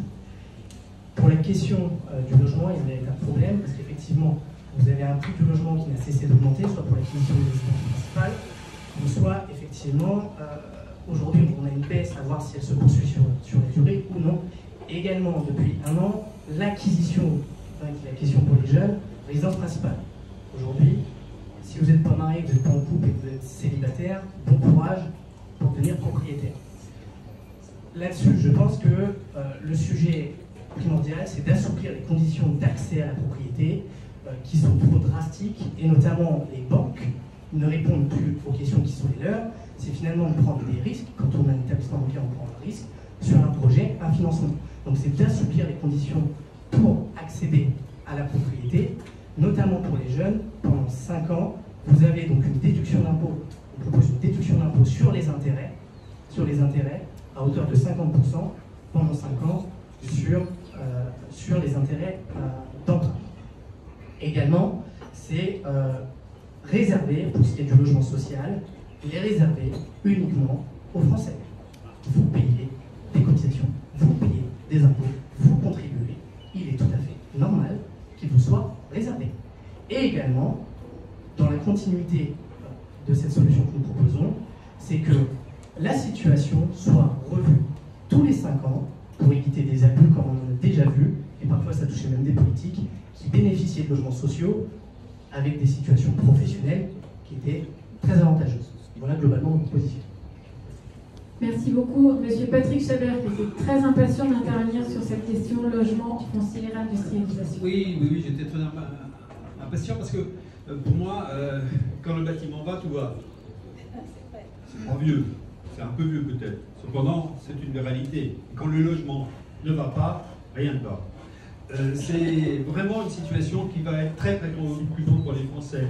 Et je dirais les Français, les habitants en France, parce que comme l'extrême droite considère qu'elle doit singer Molière en disant le poumon vous dit, là c'est la migration vous dit. Tout est de la responsabilité des gens qui immigrent en France. Donc, pour ma part, ce n'est pas mon cas. Moi, ce qui m'intéresse sont les gens qui habitent en France. Et les gens qui habitent en France, ils doivent pouvoir se loger dans des logements neufs. Et je constate que le nombre de permis de construire est en large diminution, qu'on ne trouve plus des surfaces pour pouvoir construire, et cela, ça doit changer.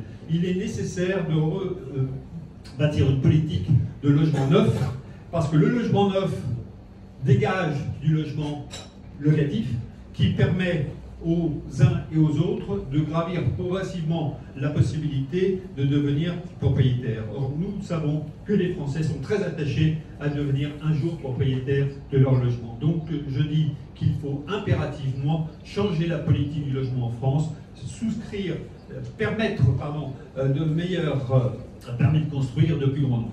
Ensuite, sur la zone d'artificialisation, excusez-moi, nette, je dis qu'elle doit être modifiée, notamment pour le contournement Est. Moi, je suis favorable au contournement Est, et c'est les zones d'artificialisation qui empêchent notamment la possibilité d'utiliser un certain nombre de surfaces. Ensuite, le logement, il y a aussi l'amélioration du logement. Moi, je dis qu'il y a nécessairement l'obligation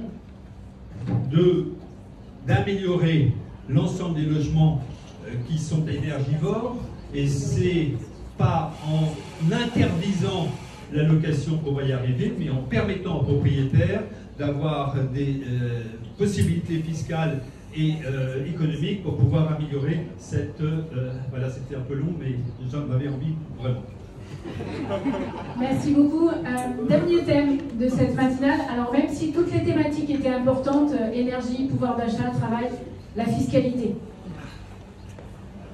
La France est l'un des pays au monde où le taux de fiscalité sur nos entreprises est le plus important. On nous demande aujourd'hui de financer les 40 milliards d'investissements nécessaires à la décarbonation. Nous, dirigeantes et dirigeants d'entreprise, nous souhaitons poursuivre la baisse d'impôts. Nous avons aujourd'hui de nombreuses taxes, impôts sur les sociétés, CVAE, versement mobilité, puisqu'au niveau local, je rappelle quand même que le versement mobilité est très important et pèse sur nos entreprises et sur les salaires, parce que chaque année, lorsque nous nous engageons la négociation sur les salaires avec nos salariés, il faut prendre en considération cette taxe qui pèse sur nos entreprises. Donc nos entreprises aujourd'hui ont besoin de visibilité. Nos entreprises ont surtout besoin de stabilité, au-delà de la visibilité. Donc nous souhaitons, nous, aujourd'hui, savoir quels sont vos projets, vous, candidats, en matière de fiscalité des entreprises, et nous terminerons ensuite sur vos propositions concrètes sur les chefs d'entreprise. Donc dernière thématique, vos propositions et votre vision sur la fiscalité des entreprises. Et nous commençons par M. Adrien Nézet. Merci beaucoup. Effectivement, sur le sujet de la fiscalité, plus largement, si je prends un peu de recul, la question c'est la capacité à prévoir et la capacité à avoir une vision. Et en tant que dirigeante et dirigeant d'entreprise, le sujet de cette prévision, c'est indispensable à la fois pour prendre décision d'investir, mais aussi une décision d'embaucher, c'est-à-dire de quelle manière mon business plan se déroule dans les mois à venir. Donc, le sujet il est simple. Je voudrais juste rappeler la raison pour laquelle on est là ce matin, qui est que cette décision de dissoudre l'Assemblée, et je suis juste rationnel en le disant, elle tient à un homme, le président de la République, qui a fait le choix de dissoudre l'Assemblée nationale alors qu'il n'était pas obligé. Donc, qui a mis une situation d'incertitude, et c'est, je crois, important de le rappeler. De manière très claire, pour la fiscalité des entreprises, aujourd'hui, 92% des entreprises françaises sont des TPE et PME. Mais nous ne toucherons pas au cadre juridique et fiscal pour ces entreprises. Par ailleurs, on a besoin d'aller chercher, évidemment, pour... C'est pas ce qu'il faut faire dans notre programme. Ah, mais la réalité, c'est ça. Et je le redis, c'est pour 92% des entreprises. Le Front populaire ne dit pas ça. Alors, on peut regarder l'audition de Boris Vallaud et Éric Coquerel au MEDEF. C'est exactement ce qui est dit. Nous instaurerons une taxe kilométrique sur les produits importés, là aussi au nom de la justice écologique et fiscale, et puis nous irons chercher aussi des moyens supplémentaires, notamment en allant taxer les super profits et les super dividendes d'un certain nombre de grandes entreprises. Et les 14 tranches d'impôt sur le revenu. On est sur la fiscalité d'entreprise. Oui, et puis chacun son tour, M. Chabert, M. Guillaume Pénel. La fiscalité de l'entreprise, la fiscalité personnelle, c'est pour 2 minutes.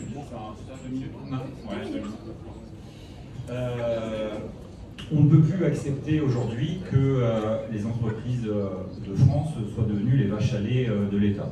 Quel est le but d'une entreprise? Créer des richesses, créer de la croissance économique. On aurait pu revenir sur l'industrialisation et sur le fait que c'est l'industrie qui génère le plus de croissance. Ça sera peut-être encore une fois un autre débat. Nous souhaitons rendre les entreprises plus compétitives pour qu'elles puissent se développer et donc créer de l'emploi, de la richesse, de la croissance. Donc il faut très clairement avancer sur cette baisse des charges qui pèse sur l'entreprise. On a parlé des charges, de l'augmentation des salaires tout à l'heure avec la baisse des charges qui pourrait être une excellente solution, mais voilà, je pense qu'il faut supprimer très clairement aujourd'hui la CVAE, cette taxe sur la valeur ajoutée des entreprises qui n'a pas lieu d'être, qui vraiment n'a pas lieu d'être. Et puis aussi la C3S. Encore une fois, je pense que l'entreprise est générateur d'emplois et de croissance. On connaît les problématiques de l'industrie en Seine-Maritime et dans la vallée de la Seine. je reparlerai peut-être dans ma conclusion du contournement est de Rouen, pour lequel je me suis battu depuis 2014, mais c'est l'industrie qui génère véritablement de la richesse. Et on a une opportunité exceptionnelle, voire effectivement, c'est ma circonscription, je la connais bien, effectivement que j'ai arpenté Petit Couronne ou Grand Couronne, et voir effectivement ces entreprises qui sont abandonnées, montrées du doigt, parce que dans le cadre d'une écologie punitive, en fait, cacher ce sein que je ne saurais voir, Madame Dufour ou le Front Populaire, eh bien, nous voulons réindustrialiser aussi la France, mais aussi en supprimant toutes ces normes que vous pouvez avoir être au quotidien, notamment ces surnormes imposées par l'Union européenne. Donc oui, on baissera les taxes que j'ai évoquées tout à l'heure, mais aussi on essaiera, dans la mesure de notre possibilité, bien sûr, d'enlever toutes ces normes écologiques punitives, absurdes, contraignantes, que vous devez appliquer au quotidien et qui vous prend un temps absolument considérable. Aujourd'hui, quand vous êtes patron d'entreprise, d'une petite entreprise, votre journée de travail, vous la passez finalement à faire de l'administratif, c'est inadmissible. Merci beaucoup, monsieur Nicolas Dumas. On l'a rappelé tout à l'heure, 48% de prélèvements obligatoires. Je pense qu'avant de vouloir créer de nouveaux impôts comme la gauche souhaite le proposer systématiquement, on devrait justement les baisser. Donc c'est 30 milliards d'économies sur les impôts sur la production. Les impôts sur la production que nous proposons. Suppression donc, de la CVAE. Également, le second volet, puisqu'en réalité elle est en deux volets, c'est suppression de la CFE, donc les deux, et également la suppression de la C3S comme le proposait M. Benel. Parce que c'est en taxant la production, c'est en taxant les entreprises que vous êtes moins compétitifs, que vous produisez moins, et que derrière, forcément, on investit moins en France. C'est également permettre un appel à l'investissement en France. Pour aller plus loin, on souhaite également faire passer l'impôt sur les sociétés à 15% pour justement dégager encore plus de trésorerie, entre guillemets, puisque l'impôt vient notamment qu'on déduit tout, donc dégager de la trésorerie pour également permettre l'investissement. On sait d'ailleurs à quel point la trésorerie est essentielle, puisque quand vous faites un investissement, en général, vous avez calculé une valeur actuelle nette, etc., etc. Donc c'est essentiel pour nous, justement, de baisser de 30 milliards ces impôts sur la production, qui d'ailleurs sont financés totalement dans notre programme. Merci beaucoup, monsieur Jonas Haddad. Non, c'est monsieur Patrick Chabert. On continue avec Patrick Chabert. Oui, mais sans dépasser les 2 minutes. Attendez, j'ai pas commencé. On y va ? Non. Oui, donc sur la fiscalité des entreprises, moi je ne distingue pas la fiscalité des entreprises de la fiscalité des particuliers. Pourquoi ? Parce que vous êtes chef d'entreprise et vous êtes aussi particulier. Et lorsque je tends certains programmes qui nous disent qu'au bout d'un certain nombre de montants, eh ben, vous allez être confisqué, vous allez avoir une confiscation complète de vos revenus dans la mesure où vous avez une taxation qui va maintenant passer à quasiment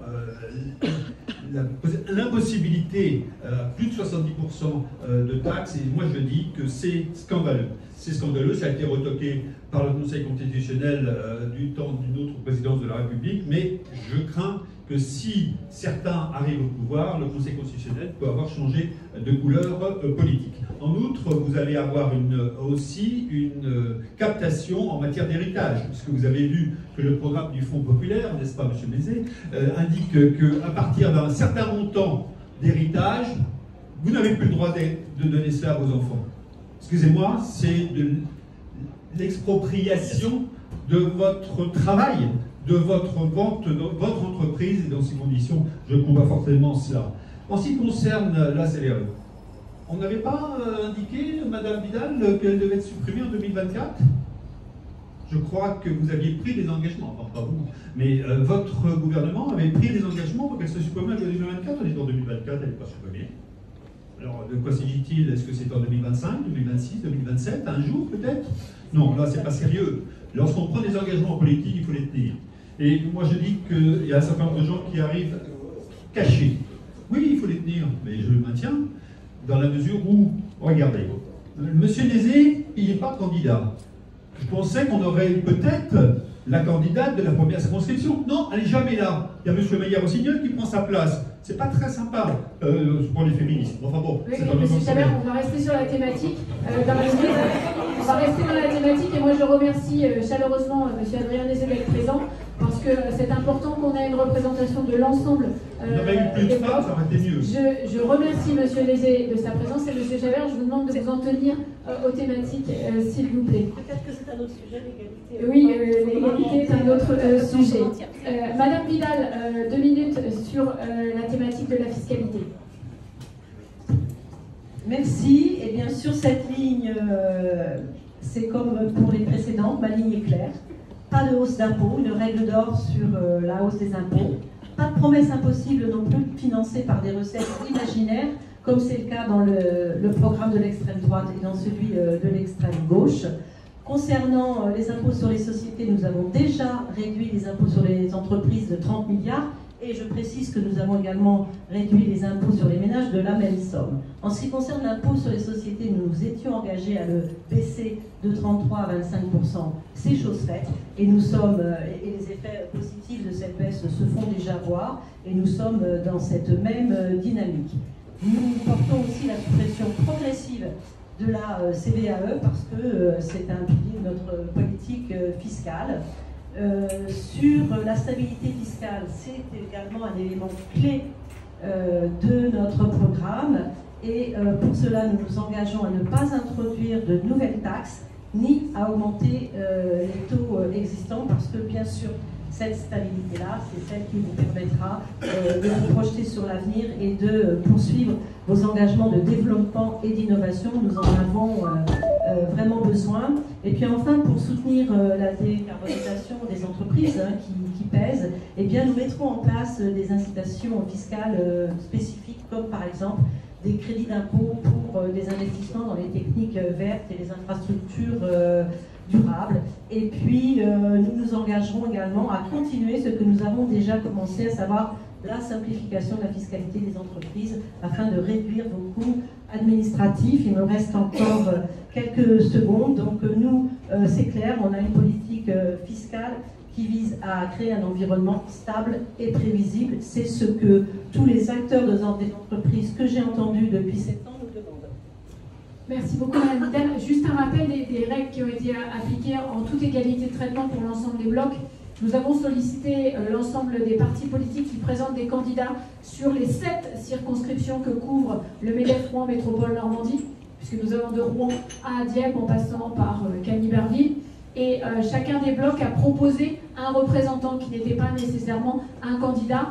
Donc je tiens à le rappeler, chaque bloc avait la possibilité aussi de présenter plusieurs personnes, comme l'a fait le Centre des Républicains. Donc voilà, il y a une règle strictement égalitaire qui a été appliquée entre l'ensemble des partis politiques.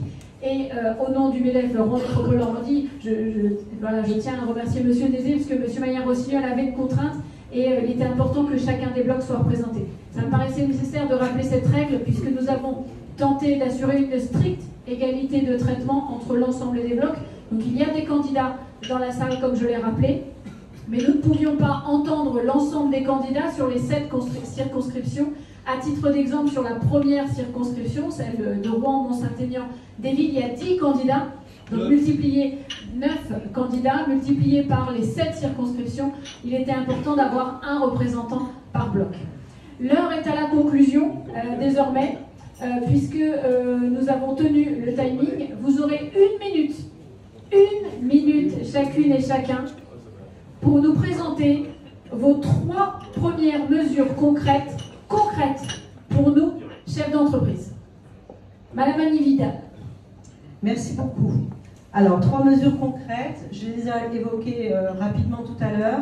Suppression progressive de la CVAE, nous l'avons dit, c'est un impôt de production qui pèse lourdement sur les entreprises.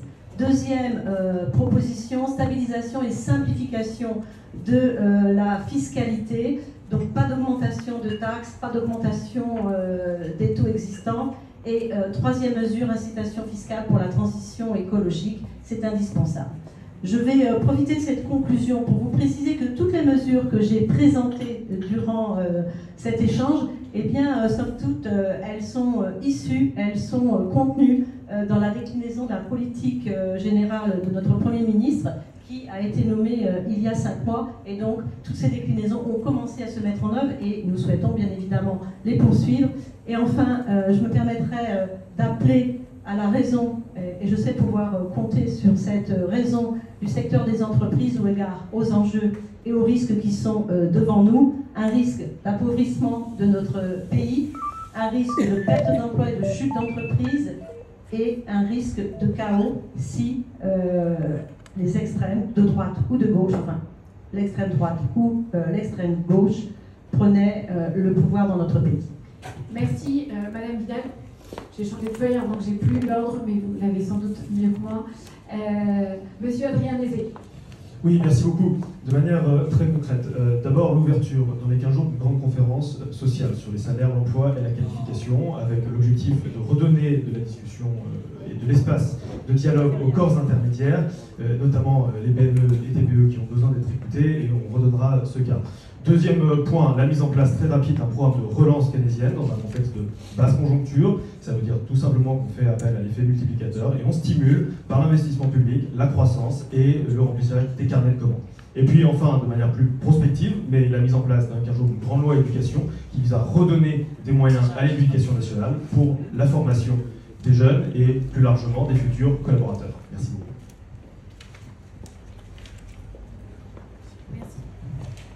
Merci beaucoup, Monsieur Guillaume Pénel. Merci beaucoup. Bon, en dehors du fait que j'ai déjà expliqué tout à l'heure la baisse concrète de la fiscalité, je voudrais revenir sur les infrastructures. L'État peut agir sur les infrastructures. Ici, on connaît bien. Rouen est dans un boulet d'étranglement. Donc, oui au contournement Est et oui à la LNPN. C'est un impératif absolu. Train à grande vitesse, infrastructure pour développer l'économie. On en a bien besoin sur notre territoire. J'ai déjà évoqué tout à l'heure, évidemment, la simplification administrative. Simplification administrative, voilà, une très grande partie aujourd'hui des petits patrons, notamment, on pense à eux, bien sûr, croulent sous l'administratif. Et puis un point qu'on n'a pas abordé, c'est la sécurité. La sécurité des entreprises, c'est une évidence. Les conseillers du commerce extérieur ont révélé que l'attractivité économique de la France ne cessait de se dégrader à cause de la sécurité ambiante. Moi, je prends souvent pour l'exemple, en fait, parce qu'on a mis beaucoup d'argent dans les quartiers difficiles, les zones franches, vous savez, il n'y a pas d'entreprise. Pourquoi? Parce que c'est l'insécurité. On a besoin de sécurité, et croyez-moi, avec le Rassemblement national, nos alliés, je pense encore à Éric Ciotti, l'une de nos priorités, c'est la sécurité. La sécurité pour les particuliers, mais aussi la sécurité des entreprises qui, je pense aussi à la ruralité, doivent faire face à une multitude de cambriolages. Ils sont quasiment pillés, la France est devenue une terre de pillage et les entreprises sont durement frappées. Oui, la sécurité, on en a tous besoin, patrons, individuels, tous, pour la sécurité. Merci beaucoup. Oui, et vous avez dépassé le timing. Donc, M. Jonas Haddad ou M. Patrick Chabert. M. Jonas Haddad. En conclusion, deux choses. D'abord, qu'est-ce qu'on veut et qu'est-ce qu'on vote? Qu'est-ce qu'on veut, en tout cas, dans nous qui représentons la droite et le centre, on veut de la stabilité et, comme le disait Pompidou, qu'on arrête d'emmerder les Français et surtout les chefs d'entreprise. Il y a un parti, il y a une famille politique qui a toujours été du côté des chefs d'entreprise, c'est la droite et le centre en France. 3 mesures concrètes. D'abord, 1, la baisse des charges patronales. 2, supprimer la moitié des normes. 3, comme en Allemagne, défiscaliser la transmission des entreprises familiales, parce que, comme on l'a dit tout à l'heure, 92% des entreprises en France sont des TPE et des PME. Je voudrais vous dire aussi que, donc ça c'est qu'est-ce qu'on veut. Maintenant, qu'est-ce qu'on vote? Regardez le programme du Front Populaire. C'est un programme qui est violemment anti-entreprise. Et d'un autre côté, un certain nombre d'entre vous, on peut être tenté par d'autres alternatives à l'occasion des élections européennes. Mais nous ne sommes plus dans les élections européennes. Le président de la République avait une majorité relative. Il a décidé de la dissoudre. Je cite Édouard Philippe qui disait « La majorité présidentielle est morte, Emmanuel Macron l'a tuée ». Vous avez l'occasion de donner une nouvelle majorité à la France. Et cette nouvelle majorité, il faut qu'elle soit clairement du côté des chefs d'entreprise. Nous, on est clair sur le nucléaire, on est clair sur la suppression des taxes, on est clair sur la suppression des normes. Ne vous laissez pas embarquer dans des zigzags permanents. Choisissez vraiment, pour le coup, le parti de la liberté. On le revendique avec Patrick. C'est peut-être old school, mais on a des valeurs et on les revendique. Merci beaucoup, Monsieur Haddad. Monsieur Nicolas Dumas. Pour conclure, les 3 propositions de reconquête. Baisser la fiscalité. Comme je l'ai dit tout à l'heure, c'est faire passer l'impôt sur les sociétés de 25 à 15%. Il y a vraiment un besoin d'un choc négatif au niveau des charges. Également pour les TPE et les PME, la possibilité d'embaucher de nouveaux salariés en CDI en l'exonérant totalement de charges patronales. Et enfin, la mise en place pour les futurs potentiels chefs d'entreprise, un livret innovation. On a le livret A qui permet de financer les logements sociaux, etc. Pourquoi pas la mise en place d'un livret innovation qui irait en complément d'un véritable fonds souverain pour pouvoir justement financer les entreprises, les aider à se développer et les aider à créer une nouvelle activité. Merci beaucoup, Monsieur Dumas. Les débats, ou plutôt les auditions, sont terminés. Un immense merci une nouvelle fois à vous, candidats ou représentants des candidats. La France connaît aujourd'hui une crise politique. À cette crise politique ne doit pas s'ajouter une crise économique. Et il est important pour nous, dirigeants d'entreprise, d'avoir entendu l'ensemble de vos propositions, de vos positions. Un seul mot d'ordre, allez voter. 30 juin et 7 juillet, il est encore temps de faire des procurations. Passez le message aussi à l'ensemble de vos collaborateurs, puisque après avoir entendu l'ensemble des programmes, vous pouvez désormais faire votre choix. Il est important d'aller voter. Merci pour votre présence. Bravo à tous et tous.